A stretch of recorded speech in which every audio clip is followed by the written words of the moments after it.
बड़े मुद्दे के साथ, क्योंकि देश की सड़कों पर अब मौत नाच रही है। और ये सिर्फ कहने की बात नहीं है, बल्कि ये सच है, क्योंकि सड़कों पर जिस तरह से रौब है, भौकाल है, दबदबा दिखाने के लिए कुछ रईसजादे निकले हुए हैं। पैसों को ही जान लेने के लाइसेंस ये समझ बैठे हैं और उसी तरह से काम कर रहे हैं। और इसीलिए आज सबसे पहले इन रईसजादे रीलबाजों से मेरे कुछ सवाल हैं। आप भी ये सवाल ध्यान से सुनिएगा, क्योंकि आपसे भी जुड़े हैं हम। और आप जब सड़क पर चलते हैं तो हमें अब इन रीलबाजों की चिंता हो गई है। क्या अब ऑफिस जाने के लिए घर से निकलने से पहले रीलबाज फ्री रूट हमें चेक करना पड़ेगा कि कहीं कोई स्टंटबाजी के चक्कर में हमें कुचलना है?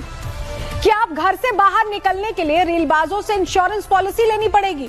क्योंकि ऐसा लग रहा है ये रील शूट करने में किसी को नहीं देखते, किसी की जान की भी फिक्र नहीं करते, इन्हें बस अपने व्यूज की चिंता है। क्या नाबालिग को स्कॉर्पियो की चाबी पकड़ा देने वाले माँ बाप को भी फन रील का क्रेडिट मिलेगा? क्योंकि उन्होंने ही तो दी ना चाबी, उन्होंने ही तो गाड़ी की चाबी दे दी छोटे बच्चे को जो बालिग ही नहीं है, जिसका ड्राइविंग लाइसेंस नहीं बना है। उनका भी तो हिसाब होना जरूरी है। क्या लाइसेंस बिना उल्टी लेन में स्टंट करने वालों से बचने के लिए कोई सुरक्षा मानक हमारे देश में है या नहीं है?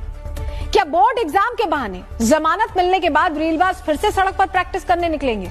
क्योंकि पहले तो मार दिया एक बच्चे को और उसके बाद फिर से एग्जाम देने के बहाने निकल गए। उनका भविष्य तो संवर गया। उस बच्चे का क्या हुआ जिसको इन्होंने कुचल दिया? क्या सिस्टम के गड्ढों में गिरने से बचने के लिए अब हेलमेट के साथ बॉडी शील्ड भी पहनना पड़ेगी? अभी हाल ही में घटना दिल्ली में हुई, कैसे हुई हमने आपको बताया था। हेलमेट लगा के शख्स गिर गया था गड्ढे में, मौत हो गई।